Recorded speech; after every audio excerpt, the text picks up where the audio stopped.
Hello students, welcome to my channel. और आज हम लोग अपने अगले टॉपिक की बात करेंगे। और आज का जो हमारा टॉपिक है उसमें क्लास 8th में सोशल स्टडी की बात करेंगे।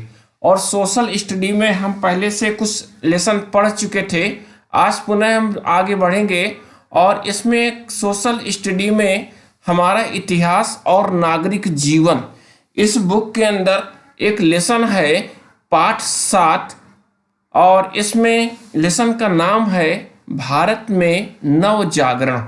अब इस भारत में नव जागरण, अब नव जागरण के बारे में भी हम लोग पढ़ चुके हैं। और एक बार हम लोग इसकी डिफिनीशन को रिमाइंड करते हैं कि आखिर भारत में नवजागरण, नवजागरण का मतलब क्या है।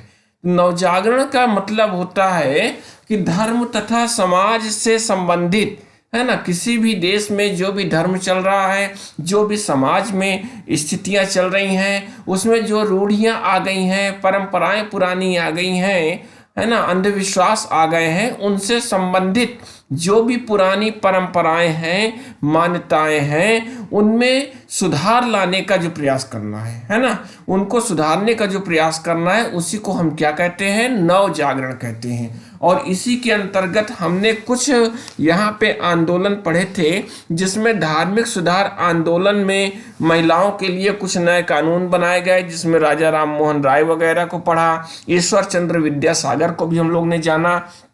इसके अलावा कुछ समाज सुधारक और थे, जैसे दयानंद सरस्वती थे, महादेव गोविंद रानडे हैं और रामकृष्ण परमहंस, इनके बारे में भी हम लोग ने पढ़ा। और स्वामी विवेकानंद के बारे में हम लोगों ने लास्ट टर्म में पढ़ा था। अब इसके बाद हम लोग बात करते हैं मुस्लिम सुधार आंदोलन। अब ये जो मुस्लिम सुधार आंदोलन है, इसमें क्या खास बात थी, तो सर सैयद अहमद खां ये एक नए विचारक के रूप में, एक समाज सुधारक के रूप में आगे आए। और इन्होंने मुस्लिम धर्म में सुधार लाने के लिए बहुत सारे काम किए इन्होंने। और इन्हीं कामों में एक था कि सन 1864 ईस्वी में, नोट डाउन आप अपनी कॉपी पे लिखते जाइए जिससे ये इम्पॉर्टेंट है, तो सर सैयद अहमद खान ने सन 1864 ईस्वी में एक कॉलेज की स्थापना की, एक सोसाइटी की स्थापना की, जिसको क्या कहा गया, साइंटिफिक सोसाइटी की स्थापना की गई, है ना। सर सैयद अहमद खान ने 1864 ईस्वी में साइंटिफिक सोसाइटी की स्थापना की। साथ में और क्या हुआ, इन्होंने अंग्रेजी शिक्षा की भी वकालत की। साथ में अंग्रेजी शिक्षा जो हमारे देश में चल रही थी या नए नए रूप में आई थी, तो ये हुआ कि सभी लोगों को अंग्रेजी शिक्षा दी जाए जिससे वे आगे बढ़ सकें। और क्या हो सकता था, आधुनिक विचारों को अपनाने में भी जोर दिया उन्होंने। इसके अलावा जो भी मुस्लिम धर्म में पर्दा प्रथा चल रही थी, बहुविवाह प्रथा चल रही थी और आसान तलाक व्यवस्था चल रही थी, इन सब का इन्होंने क्या किया, विरोध किया। किस चीज का, पर्दा प्रथा का, बहुविवाह प्रथा का और आसान तलाक व्यवस्था का इन्होंने विरोध किया। साथ में अब बात करते हैं हम लोग और आगे इन्होंने क्या क्या काम किए, तो उन्होंने अलीगढ़ में एंग्लो ओरिएंटल विद्यालय की भी स्थापना की।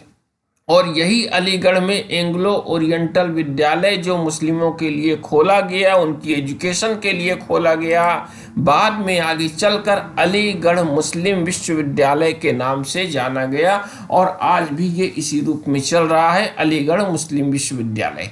इसके बाद और आगे हम लोग बात करते हैं, तो पारसी धर्म भी अपने यहाँ थे, तो पारसी सुधार आंदोलन। अब ये जो पारसी धर्म में सुधार आंदोलन था, इसके जो प्रमुख विचारक या समाज सुधारक थे, उनका नाम आता है प्रमुख रूप से, और उनका नाम है दादा भाई नौरोजी। अब जो दादा भाई नौरोजी है, इन्होंने क्या काम किया, तो इन्होंने सीधे सीधे क्या किया कि जो भी पारसियों में सामाजिक बुराइयां थी, पारसियों के समाज में सामाजिक बुराइयां थी, धार्मिक अंधविश्वास फैला हुआ था, इसके साथ साथ पारसी समुदाय को आधुनिक भारतीय समाज के अनुरूप बनाने का भी प्रयास किया।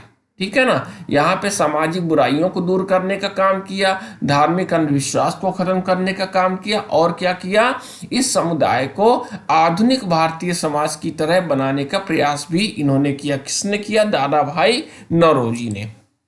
इसके अलावा और बात करते हैं कि thanks you for you watching my channel. और यदि आपको लगता है कि आपको पसंद आया, टॉपिक अच्छा लगा, तो आप इसको लाइक और सब्सक्राइब भी कर सकते हैं। मिलते हैं हम लोग अपने अगले टॉपिक पे, नेक्स्ट सेशन पे।